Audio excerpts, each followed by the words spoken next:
వరకు కేసీఆర్ కు హాని జరగాలని కోరుకోను అని అన్నారు. కేసీఆర్ బిడ్డగా పుట్టడం తన అదృష్టమని జాగృతి అధ్యక్షురాలు కల్వకుంట్ల కవిత చెప్పారు.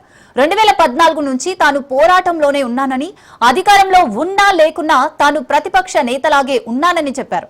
ఇటీవల అసెంబ్లీలో కేసీఆర్ ను తిడుతుంటే తనకు మస్తు బాధ అనిపించిందన్నారు. కానీ హరీష్ రావు ఒంటరిగా పోరాటం చేసినట్లు మీడియాను మేనేజ్ చేశారని చెప్పారు.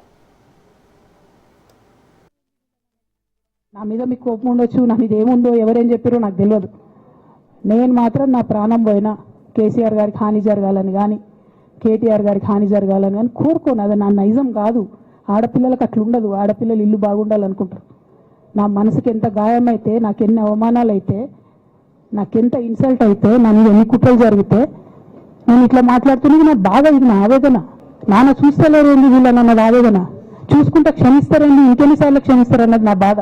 అంతేకాక నాకు ఏం కోపం ఉంటుంది? ఎందుకు కోపం ఉంటుంది? నాకు ఎంత ఎన్ని జన్మల పుణ్యం ఉంటే కేసీఆర్ లాంటి తండ్రి దొరుకుతాడు? కోట్లలో ఒకరికి ఉండేటటువంటి తండ్రి నాకు దొరికిండు. ఆయన లేకపోతే నేను ఎవరు ప్రపంచానికి తెలుస్తుందా? నాకెందుకు అవసరం ఉంటుంది? నాకేం కోపం ఉంటుంది కేసీఆర్ గారి మీద? నాకు టీఆర్ఎస్ పార్టీ మీద ఎందుకు కోపం ఉంటుంది? నాకు 27 సంవత్సరాలు ఉన్నప్పుడు నేను నా కొడుకుని చిన్న పిల్లగాన్ని పసిగుడ్డు మెత్తుకొని ఇక్కడికి వస్తే ఆ రోజు నుంచి ఈ రోజు వరకు నేను రోడ్డు మీదనే ఉన్నా, ఉద్యమాలు చేస్తున్నా, పోరాటాలు చేస్తున్నా, తెలంగాణ ప్రజల కోసం పనిచేస్తున్నా.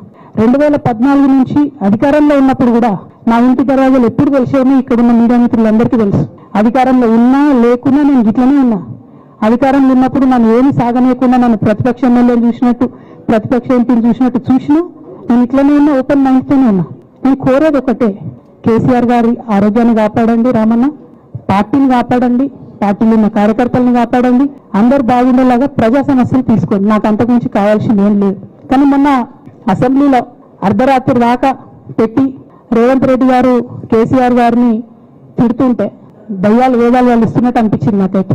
దానికి ఈయన హీరోలాగా ఎదుర్కొన్నాడు. ఈయన 6 అడుగుల బుల్లెట్ అని పార్టీ అంతా ట్వీట్ చేస్తే, మరి 6 అడుగుల బుల్లెట్ ఎవరికి గాయం చేస్తుంది? ఎండ్ ఆఫ్ ద డే ఇవాళ అయితే నన్ను గాయపరిచింది.